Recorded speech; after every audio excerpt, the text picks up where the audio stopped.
Y los que nos quedamos, me supongo, ¿verdad?, que nos quedamos a escuchar el mensaje. Es que eso quiere decir que vamos a estar disponiendo nuestro corazón, nuestra atención, para saber qué es lo que el Señor tiene para nosotros en esta ocasión. ¿Me supongo bien o no? ¿Sí será? ¿Sí, muchachos, muchachas? Sobre todo los jóvenes adolescentes, ¿sí? ¿Sí? ¿Están también conmigo con esto? Qué bueno, porque Dios tiene algo que decirnos hoy, como siempre, a través de su palabra, como siempre. Todos los días el Señor nos habla a través de su palabra, y hoy vamos a estudiar la oración de Pablo a los tesalonicenses, primera a los tesalonicenses. Y antes de adentrarnos en la oración de Pablo en esta carta, que está muy interesante, muy especial, muy diferente en su estructura, vamos a hacer una introducción a los tesalonicenses, ¿no? ¿Quiénes son y por qué les escribe lo que les escribe? Esto nos va a ayudar mucho. Entonces, Tesalónica, a los tesalonicenses porque vivían en la ciudad de Tesalónica. Esta ciudad Tesalónica fue fundada alrededor del 315, según cuenta la historia, por el rey macedonio que se llamaba Casandra. Así se llamaba, parece nombre de mujer, ¿verdad? Pero no es un hombre, un emperador macedonio, y le puso este nombre en honor a su esposa. Su esposa se llamaba, ¿cómo se llamaba su esposa? ¿Cómo lo saben? Y entonces, en honor a su esposa, y esta mujer era hermana de Alejandro el Grande, de Alejandro Magno. Fíjense, se casó con el mero emperador, con la hermana del mero emperador. Ok, en honor a ella le pone este nombre a la ciudad de Tesalónica. Era un lugar importante porque Tesalónica era un puerto. A diferencia de Filipos, que no era puerto, acuérdense que la semana pasada hablamos de Filipos, que era una ciudad principal de Macedonia. Tesalónica también lo era, y además era un puerto importante. Si ustedes ven la geografía, encontramos que para entrar a Filipos tenían que entrar por un puerto que está un poquito hacia el lado que es el este, y hacia el oeste de Macedonia estaba el otro puerto, el de Tesalónica. Así es que unos barcos iban a desembarcar al puerto que estaba arribando por la ciudad de Filipos, que eran los que iban a la parte norte-este de Macedonia, pero los barcos que querían traer mercancía hacia la parte sur-oeste tenían que viajar al puerto de Tesalónica. Entonces tenemos que Tesalónica era un puerto muy importante, y llegó a convertirse esta ciudad en una ciudad que era el centro de la cultura, del comercio, de la política y religión de la región de Macedonia. Era un centro importantísimo.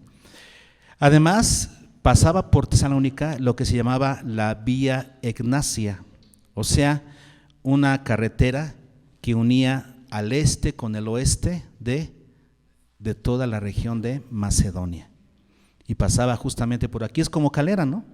Que todo el que quiere ir para Durango y más allá, o los que quieren ir a Saltillo o para abajo, tienen que pasar por Calera. Así era Tesalónica, ¿no? Un lugar donde pasaba la Vía Egnacia. Entonces, sí era un lugar tan importante, y era un centro cultural, religioso, etcétera, político. Pues Pablo pensó en este lugar como un lugar importante para que fuera un centro misionero, que también tuviera un centro misionero.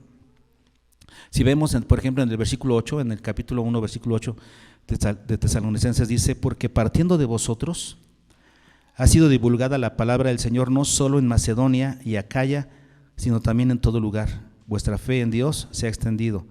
Entonces, ¿qué sucede aquí? Pues vean la facilidad de esta ciudad. Esta ciudad era un cruce, era un lugar por donde todo el mundo tenía que pasar, y se extendió la palabra. Así sucedió. Si se extendió la palabra no solamente por toda Macedonia, sí, Acaya, y dice Pablo, partiendo de ustedes. ¿Se dan cuenta? Era una ciudad importante, se convirtió entonces en un lugar misionero importante también. Esta iglesia fue fundada por el apóstol Pablo en su segundo viaje misionero. La historia la tenemos en el capítulo 17 de los Hechos, para que ustedes la puedan pues ver. Y si recuerdan, fue a Tesalónica después de Filipos. Después de que en Filipos lo persiguieron, lo metieron a la cárcel, ¿se acuerdan? Y lo quisieron sacar. Le dijeron, ya te puedes ir, y él les dijo, soy ciudadano romano, que me vengan a sacar ellos. ¿Se acuerdan de eso? Y cuando lo sacaron, enseguida se fue a Tesalónica. En Tesalónica comenzó a predicar en la sinagoga, le fue muy bien, y también algunos gentiles escucharon el evangelio, pero algunos rigurosos judíos se llenaron de celos y comenzaron a armar un alboroto ahí. Tan grande fue el alboroto que se armó ahí en esta ciudad, que los discípulos al día siguiente del alboroto le dijeron a Pablo, vete, está muy difícil la cosa, y lo llevaron a Berea. En Berea, que es en donde según dice ahí que eran muy nobles, porque al escuchar el evangelio también veían las escrituras para comprobar si era cierto, y la gente estaba recibiendo el evangelio muy bien en Berea. Pero ¿qué sucede? Que algunos judíos de Tesalónica, celosos por ello, vinieron de Tesalónica a Berea a armar un alboroto, y Pablo tuvo que salir rápidamente hacia Atenas, dejando ahí a sus colaboradores, principalmente a Timoteo y a Silas. Los tuvo que dejar ahí y diciéndoles, pues alcáncenme lo antes posible. Algunos, por lo que cuenta esta historia, por cómo se cuenta, se piensa que Pablo le dijo a Timoteo que se regresara a Tesalónica para ver cómo estaban los hermanos. Seguramente estaba preocupado por la forma en la que los dejó, abruptamente, ¿no? Y en medio de una persecución contra la iglesia. Entonces Pablo estaba medio preocupado y le dice a Timoteo, regrésate allá. Entonces imagínense la escena, en Berea, después de ese alboroto, los discípulos dicen a Pablo, vete pronto. Está bien, pero tú, Silas y Timoteo, por alguna razón no se fue con ellos. Tú, Timoteo, te regresas a Tesalónica, me das un informe de la iglesia y yo me voy a Atenas. Y después de Atenas, Pablo se fue a Corinto. Y Timoteo y Silas alcanzaron a Pablo hasta que estaba en Corinto. Lo podemos ver en Hechos capítulo 18. ¿Lo quieren ver? En Hechos capítulo 18, versículo 5. Dice, y cuando Silas y Timoteo vinieron de Macedonia, ¿se dan cuenta? ¿De dónde vinieron? O sea, de ver a la iglesia de los tesalonicenses. Entonces le trajeron un reporte de cómo estaba esta iglesia. Algunos piensan que Pablo estuvo muy poco tiempo en Tesalónica, porque el relato es muy breve, pero no creo que haya estado tan poco tiempo, porque en Filipenses 4:16, le dice Pablo a los filipenses que les da gracias porque le enviaron 1 y 2 veces a Tesalónica para sus necesidades. 1 y 2 veces. Eso significa cuánto tiempo pudo haber estado Pablo, porque imagínense el tiempo que Epafrodito se tardaba en traerle dinero y regresaba y traerle dinero otra vez. Entonces, ¿cuánto tiempo pudo haber estado Pablo? Estuvo varios meses. Entonces, a veces leemos el libro de los Hechos, leemos la historia tan pequeñita y pensamos, ay, Pablo estuvo muy poquito tiempo en Tesalónica. No, yo creo que no, yo creo que estuvo algunos años. Ahora, por lo menos 1 año y medio tal vez, en lo que le trajeron los filipenses 2 veces para sus necesidades. En ese tiempo se armó la iglesia, pero la iglesia estaba en persecución. Entonces Pablo tiene que salir corriendo, decíamos, deja a Timoteo, Timoteo alcanza a Pablo en Corinto y le trae un reporte de cómo está la iglesia. Entonces se asume que el apóstol Pablo escribió esta carta de primera a los tesalonicenses, ¿desde dónde? Desde su estancia en Corinto, donde estuvo 2 años. ¿Se acuerdan que ahí estuvo un tiempo? Y entonces ahí escribió esta carta al recibir el informe de Timoteo. ¿Hasta aquí vamos bien? Esto es importante que lo conozcamos porque nos va a dar a entender cuál es la razón de los temas que toca el apóstol Pablo en su oración. Ok, la razón de la carta, el informe, decíamos que le trae Timoteo a Pablo, pero ¿Qué es lo que más le preocupa al apóstol Pablo a la hora de escribir su carta? Vean lo que dice el capítulo 3, regresamos a 1 Tesalonicenses, antes de que entremos a la oración de lleno. En el capítulo 3, versículos 1 al 10, notamos algunas cosas interesantes. Dice el apóstol Pablo: por lo cual, no pudiendo soportarlo más, acordamos quedarnos solos en Atenas. ¿Se acuerdan de eso? Ya lo dijimos. Pablo se tuvo que ir solo a Atenas y dejó a Timoteo y Silas para que regresaran a Tesalónica. Y dice: y enviamos a Timoteo, nuestro hermano, servidor de Dios y colaborador nuestro en el Evangelio de Cristo, ¿qué? Para confirmaros y exhortaros respecto a vuestra fe. Yo quiero que me digan, ¿qué es lo que le preocupaba a Pablo? La condición de su fe. Lo más importante. Él no dijo, a ver, ve si les quitaron sus casas, o si están enfermos. No, ¿qué le preocupaba a Pablo? Su fe, cómo estaba la fe. Y dice que envió a Timoteo para confirmar y exhortar respecto a su fe. Y si siguen leyendo, dice el versículo 5, por lo cual también yo, no pudiendo soportar más, envié para informarme de vuestra fe. No sea que hubiese tentado el tentador, que os hubiese tentado el tentador y que nuestro trabajo resultase vano. ¿Qué le preocupaba a Pablo? La fe de los tesalonicenses, que ya haya venido abajo. Versículo 6, pero cuando Timoteo volvió de vosotros a nosotros y nos dio, ¿qué? Buenas noticias de vuestra fe y amor, que siempre nos recordáis con cariño, deseando vernos como también nosotros a vosotros. Por ello, hermanos, en medio de toda nuestra necesidad y aflicción, fuimos consolados de vosotros por medio de vuestra. ¿Qué es lo que consoló a Pablo? Saber que estaban bien en cuanto a su fe. Creo que nos está quedando claro, ¿no? Vean cuántas veces se repite fe en este párrafo. Y luego dice, por lo cual, porque ahora vivimos y vosotros estáis firmes en el Señor. ¿Qué le preocupa a Pablo? Que estén firmes en el Señor. Por lo cual, ¿qué acción de gracias podremos dar a Dios por vosotros, por todo el gozo que nos gozamos a causa de vosotros delante de nuestro Dios, orando de noche y de día con gran insistencia para que veamos vuestro rostro y completemos lo que falte a vuestra? Entonces, ¿qué es lo que quería Pablo? A través de esta oración, o de esta carta, mejor dicho, a través de esta carta, confirmarlos en la fe. Ahí está. ¿Qué es lo que va a hacer Pablo? Una vez que escucha el reporte de las tesalonicenses, de que van bien, ¿verdad? Pero quiere confirmar su fe. Y es lo que vamos a ver justamente, este deseo de Pablo es lo que vamos a ver reflejado en esta oración. Vamos ahora sí a la oración de Pablo. ¿Listos?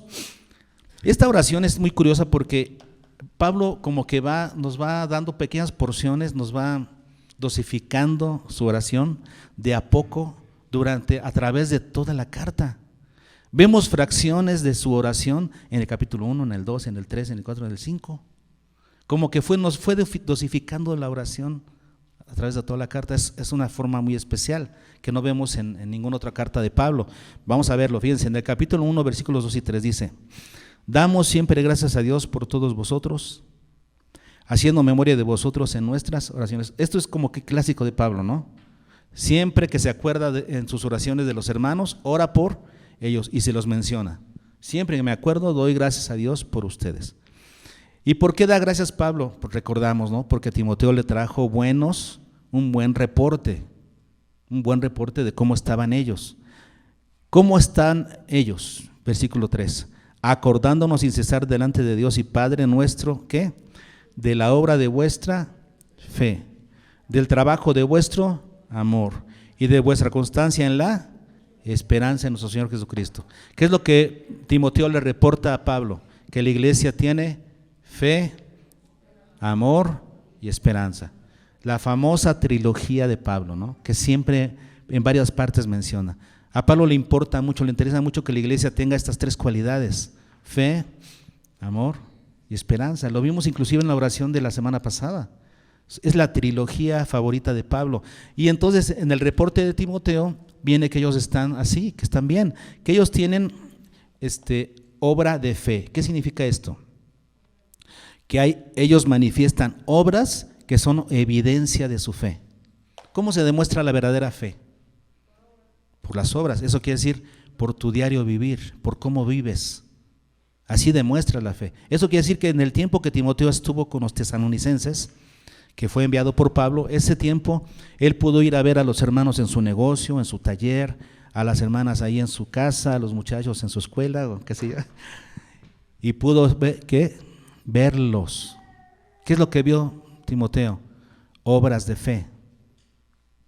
Yo me pregunto, si viniera hoy Timoteo a revisarnos a nosotros, ¿vería obras de fe? Pregúntense, porque la fe se demuestra a través de las obras. Entonces lo que ve Pablo aquí es que los tesalonicenses tienen evidencia de su fe a través de sus obras. ¿Qué más dice? Vuestro trabajo de amor, o sea, la evidencia del amor, ¿cuál es? El trabajo. ¿Y qué es trabajo? Significa servicio productivo a favor de los demás. Estás haciendo cosas productivas a favor de tus hermanos. El amor se demuestra a través de trabajo, servicio productivo. Así se demuestra. No puedes decir, te amo y ya. No, el amor se demuestra con servicio. ¿Y qué más? Vuestra constancia en esperanza. ¿Cómo puedes saber que tu esperanza es cierta? Que tu esperanza es firme. Porque tienes constancia en la esperanza. Si tienes esperanza un día sí y otro día no, y un día sí y 10 días no, no tienes esperanza. La esperanza, para que sea real, debe ser constante, y sobre todo en los momentos más difíciles. Entonces Timoteo le reporta a Pablo esto, ¿no? Estas evidencias en la fe de los tesalonicenses. Por eso él da gracias, agradece. Ahora, sin embargo, vean cómo se salta de aquí, porque sigue tocando temas, como que ora un pedacito y luego como que hace paréntesis. Y vamos a la segunda parte de esta oración, la segunda porción, en el capítulo 2, versículo 13. Dice Pablo, por lo cual, ¿ok? Por lo cual. ¿Qué significa por lo cual? Pues por lo que oré anteriormente, ¿no? Oré por las evidencias de la salvación que tienen ustedes. Por lo cual, por esas evidencias de su fe, ¿qué dice ahí? También nosotros sin cesar damos gracias a Dios de que, o sea, entonces se dan cuenta cómo sigue, agradeciendo, ¿no? ¿Por qué? Porque esas evidencias de la fe en ellos, ¿por qué son? Porque recibieron la palabra de Dios. De que cuando recibiste la palabra de Dios que oíste de nosotros, ¿la recibisteis cómo? No como palabra de hombres, sino según es en verdad la palabra de Dios, la cual actúa en vosotros los creyentes. Aquí, ¿qué es lo que está diciendo el apóstol Pablo? Está diciendo, le doy gracias a Dios también, porque esas evidencias que veo en ustedes se dieron en ustedes, se dan en ustedes, porque recibieron la palabra de Dios como se debe recibir. No la recibieron como palabra de hombres. Cuando ustedes escucharon de mí el evangelio, recibieron mis palabras como lo que son, palabra de Dios. Eso quiere decir, el apóstol Pablo, por supuesto, aquí lo dice, ustedes después lo leen, él se preocupó por predicarles solamente el evangelio. De tal manera que entonces cuando los tesalonicenses escucharon el evangelio, oyeron la voluntad de Dios expresada a través de Pablo. Esto es algo que debemos de cuidar los mensajeros, ¿no? Cuando nosotros predicamos el evangelio, debemos ser mensajeros fieles. Debemos predicar solo el evangelio, tener ese cuidado para que entonces sea Dios el que esté hablando. Y entonces los tesalonicenses dice, recibieron la palabra no como de hombres, sino como realmente es la palabra de Dios. Y entonces cuando la palabra de Dios se recibe realmente en la vida de alguien, ¿qué sucede? Dice aquí Pablo, y actúa en vosotros. Esa palabra actúa en nosotros si la recibes, si realmente la escuchas con atención y la recibes de verdad. Esa palabra, ¿qué sucede? Comienza a actuar. De tal manera que, ¿qué sucede? Versículo 14. Porque vosotros, hermanos, vinisteis a ser imitadores de las iglesias de Dios en Cristo Jesús que están en Judea, pues habéis padecido de los de vuestra propia nación las mismas cosas que ellas padecieron de los judíos. ¿Cómo dice el apóstol Pablo? Ustedes recibieron la palabra en medio de persecución. Eso es digno de reconocerse. Y luego, si nosotros vamos un poquito más atrás, en el capítulo 1, versículos del 6 al 8, donde habla acerca de cómo recibieron la palabra, dice: vosotros vinisteis a ser imitadores de nosotros y del Señor, recibiendo la palabra en medio de gran tribulación, con gozo del Espíritu Santo. ¿Cuál es la evidencia? Que en medio de la tribulación recibieron la palabra con gozo. Una evidencia más para ellos. ¿Qué más? Dice: de tal manera que habéis sido ejemplo. Otra evidencia más de que la palabra estaba actuando en ellos. Como dijimos, cuando alguien recibe la palabra actúa en nosotros. Otra evidencia de que la palabra está actuando, dice aquí: ustedes han sido ejemplo a los de Macedonia y Acaya. Luego versículo 8, otra evidencia más de que la palabra está actuando, porque partiendo de vosotros ha sido divulgada la palabra del Señor, ¿no? De modo que no tenemos necesidad nosotros de hablar nada, porque ustedes ya están hablando, están llenando todo el lugar con el Evangelio. Otra evidencia más. Por eso Pablo agradece, por eso se ocupa tanto en estas dos versículos que hemos visto, en estas dos porciones de oración. Está agradeciendo, no cesa de agradecer. ¿Por qué? Porque esta iglesia realmente recibió la palabra y está dando evidencias de que así es. Eso se agradece, ¿no? Eso es para alabar a Dios, y todo mensajero quiere ver esas evidencias en las personas a las que se les predica el Evangelio. ¿Ok? Pero bueno, hasta aquí tenemos la gratitud de Pablo. Él está agradecido porque esta iglesia tiene esta respuesta, estas evidencias. Pero como ya dijimos, ¿no? El apóstol Pablo agradece lo que ellos ya tienen, pero sabe que la iglesia todavía puede mejorar. Siempre se puede mejorar. Así es que Pablo ahora nos va a llevar a su petición. Capítulo 3, versículo 9. Por lo cual, dice Pablo, otra vez por lo cual. ¿Se da cuenta? En el 2:13 dice por lo cual. En el 3:9, otra vez por lo cual. Entonces, esto es la forma en la que Pablo está hilando su oración a lo largo de toda la carta.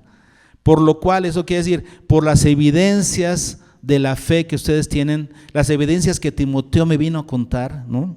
Dice Pablo, por lo cual, ¿qué acción de gracias podremos dar a Dios por vosotros? O sea, ¿qué más?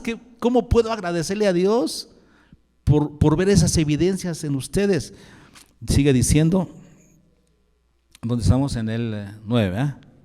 En el 9. Por todo el gozo con que nos gozamos a causa de vosotros delante de nuestro Dios, orando de noche y de día con gran insistencia para que veamos vuestro rostro. Entonces Pablo aquí menciona: qué gozo siento de que ustedes estén bien, ya quiero estar con ustedes. Dice el versículo 11, mas el mismo Dios y Padre nuestro y nuestro Señor Jesucristo dirija nuestro camino a vosotros. O sea, yo voy a ir a verlos, espero verlos pronto, pero mientras, ¿qué dice?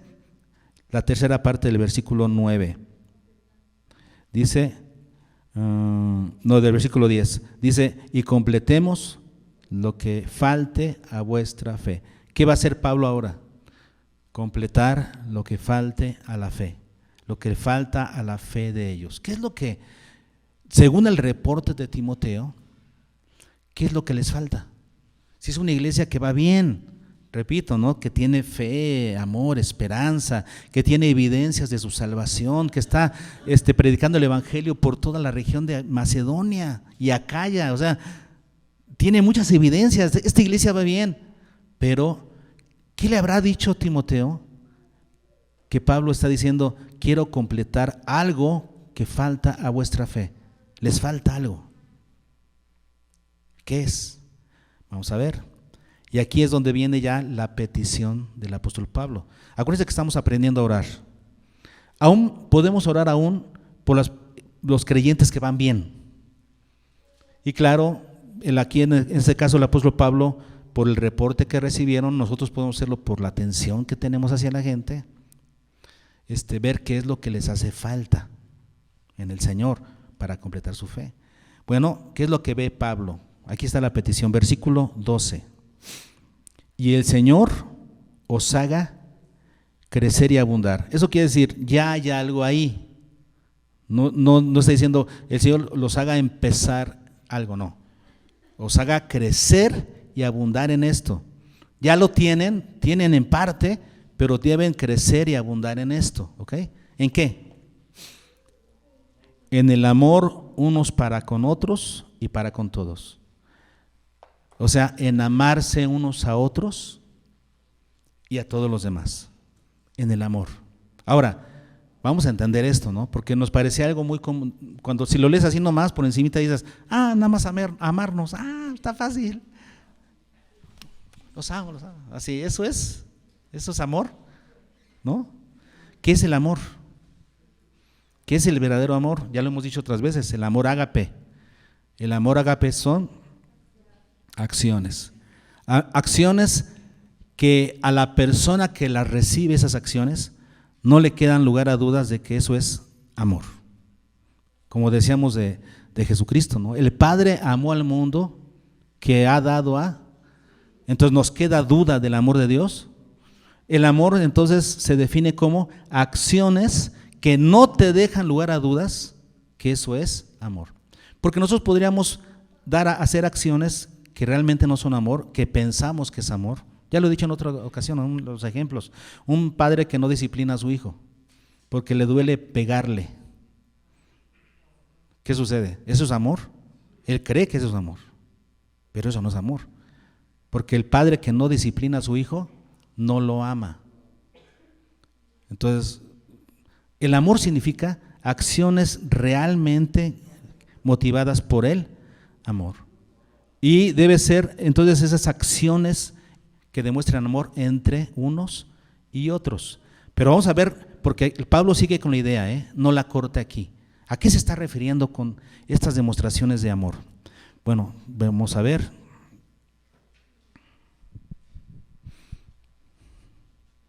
¿Qué es lo que le preocupa al apóstol Pablo?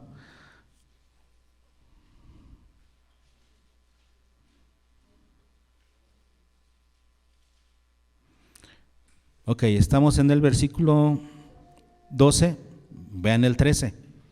¿Para qué? Entonces, que el Señor haga abundar, nos haga crecer y abundar en amor unos con otros, en demostraciones de amor unos con otros. ¿Para qué? Para que sean afirmados nuestros corazones irreprensibles en santidad delante de Dios nuestro Padre en la venida de nuestro Hijo Jesucristo. Vamos a entender esto. Entonces, ¿para que en el día de nuestro Señor Jesucristo nosotros seamos hallados con un corazón afirmado en la que irreprensibles en santidad? Que nosotros seamos hallados para el día de Cristo, ¿verdad? Irreprensibles en santidad. Ese es el centro, quédense con eso. Irreprensibles en santidad. ¿Para cuándo? Para el día de Cristo. La práctica del amor, las demostraciones de amor entre nosotros nos van a llevar a ser irreprensibles en santidad. Porque alguien que sabe amar verdaderamente de acuerdo a la palabra de Dios, hermanos, no ofende a su hermano. Y va a ser hallado irreprensible en santidad para el día de Cristo. Ahora, cuando el apóstol Pablo está pensando en esta palabra santidad, hermanos, ¿qué estará pensando? Porque la santidad abarca todo el estilo de vida, todo nuestro estilo de vida. ¿Qué significa santo? Apartado de lo malo, dedicado a lo bueno. Ok, en términos generales, o sea, en todos los aspectos de nuestra vida. Pero Pablo recibió un informe de Timoteo, un informe preciso. ¿En qué aspecto de la santidad está preocupado Pablo? ¿Cuál es el aspecto de la santidad que más le preocupa? De acuerdo a esta ciudad de Tesalónica, a los hermanos que viven en Tesalónica. Recuerden que Tesalónica es un puerto. Un puerto siempre hay maldad, siempre hay mucha pecaminosidad, mucha idolatría. ¿Cuál es el pecado que más abunda en esta ciudad y que le preocupa tanto a Pablo que esté afectando a la iglesia? Bueno, Pablo lo explica en el capítulo 4. Por lo demás, hermanos, os rogamos y exhortamos en el Señor Jesús que de la manera que aprendisteis de nosotros, como os conviene conduciros y agradar a Dios, así abundéis más y más. Acuérdense que aquí atrás habló de versículo 12 de crecer y abundar, ya que dice que abundéis más y más, porque ya sabéis qué instrucciones os dimos en el Señor Jesús. Pues la voluntad de Dios es vuestra Santificación. Vuelve el tema de la santidad, ¿no? ¿Qué es lo que Pablo está, por qué está orando? Para que los hermanos en el día de Cristo sean irreprensibles en santidad. Irreprensibles en santidad. ¿A qué aspecto de la santidad se refiere Pablo? Versículo 3, pues la voluntad de Dios es vuestra santificación, que os apartéis de... ahí está. ¿Qué es lo que le preocupa a Pablo? ¿Qué es lo que está aquejando a la iglesia de Tesalónica? A este puerto, la fornicación. Y es lo que ese es el aspecto de la santidad que más le apura a Pablo. Que la iglesia de Tesalónica está, los hermanos de Tesalónica están siendo bombardeados por estas situaciones, por fornicación. La fornicación, ¿cómo la definimos? Pornía, ¿qué significa? Todo tipo de pecado sexual, todo tipo de desviación sexual con relación a los principios de la palabra. La palabra te enseña cómo ejercer tu sexualidad, porque Dios nos creó seres sexuales, pero Dios nos enseña cómo ejercer nuestra sexualidad según la palabra de Dios. Si nosotros nos desviamos en cualquier aspecto de esto, ¿no? de cómo ejercer nuestra sexualidad, caemos en pecado sexual. Eso es fornicación, todo tipo de desviación sexual. Y los hermanos de Tesalónica estaban siendo bombardeados. ¿Por qué? Repetimos, ¿no? En un puerto hay mucha promiscuidad. Todas las personas que llegan de viaje, con meses de viajar sin sus familias, muchos marineros sin estar con sus mujeres, llegan a un puerto, ¿a qué? A buscar, a fornicar, ¿sí?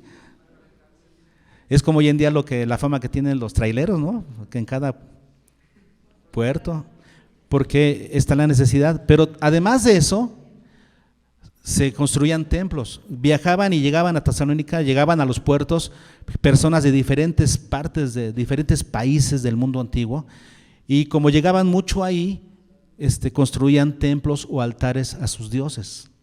Y muchos en la antigüedad, muchos de los rituales que se hacían en estos templos tenían contenido sexual. Ya lo sabemos, ¿no? Había mujeres que se dedicaban a la prostitución religiosa, vamos a llamarle, ritual, porque los hombres creían que acostándose con una mujer en ese templo iban a tener esas bendiciones de parte de Dios, iban a ser fértiles en su trabajo y a tener bendición y todo eso. Había demasiada promiscuidad, o sea, muchas prácticas sexuales que eran aceptadas en su entorno y que la iglesia iba a aceptar, ¿no? Ese tipo de cosas como normales, como si fueran normales.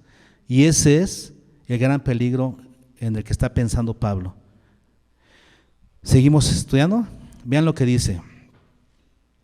Por eso dice Pablo, la voluntad de Dios es vuestra santificación, que os apartéis. ¿Qué significa apartarse?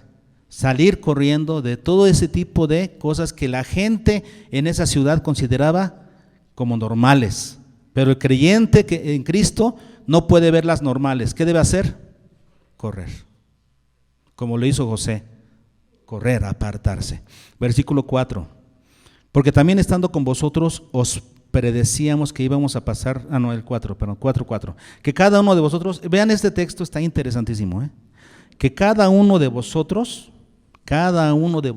es un requerimiento que Pablo le hace personal a cada creyente. Esta es una responsabilidad de cada creyente, ¿ok? Que cada uno de vosotros sepa tener su propia esposa en santidad y honor. Entonces aquí los solteros, ¿cuántos solteros hay aquí? Dicen, esto no es para mí. La santidad que se maneja aquí, dice, es para los que tienen esposa, que sepan tener su esposa en santidad y honor, ¿no? Entonces los jóvenes que están aquí, adolescentes, pues retírense, ya se pueden ir. No es para ustedes. No es cierto, sí es para ustedes. Les voy a decir por qué. Porque dice aquí, que cada uno de vosotros sepa.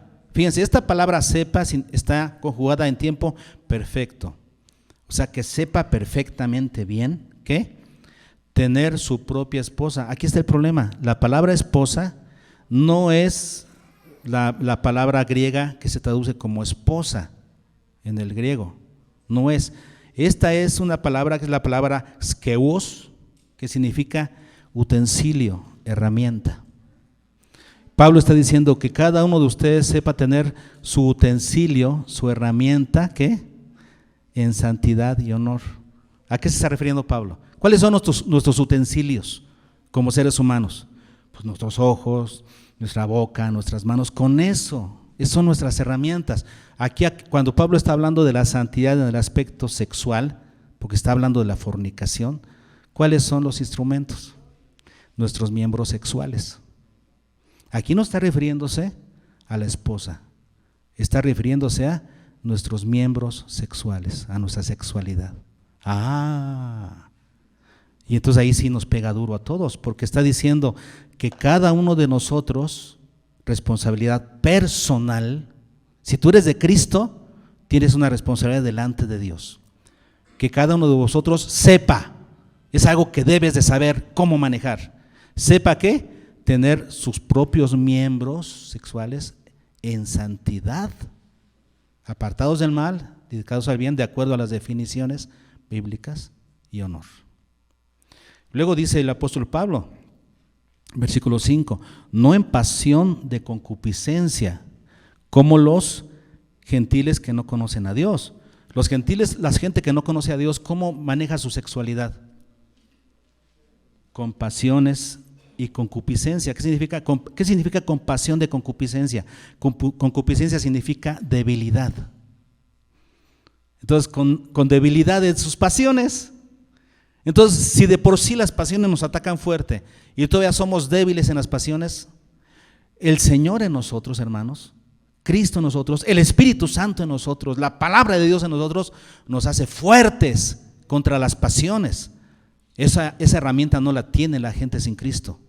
Ellos son débiles en las pasiones. Por eso las practican. Sin freno las practican. Pero el creyente, hermano, el creyente debe tener freno en estas cosas. El creyente pone freno en estas cosas. Por eso dice Pablo, no en pasión de debilidad, como los gentiles que no conocen a Dios. ¿Qué más sigue diciendo? Versículo 6. Que ninguno agravie ni engañe en nada a su hermano. O sea, ¿cómo vamos a manifestar santidad en las cuestiones sexuales para no fornicar? No agraviando ni engañando. ¿Por qué dice Pablo esto de agravio y engaño? En el contexto de la fornicación. Porque, hermanos, cuando nosotros tenemos una pasión desordenada, queremos satisfacernos en el aspecto sexual, sobre todo, necesitamos un cómplice, un socio. Normalmente solos no, queremos un cómplice con el cual satisfacer nuestra necesidad.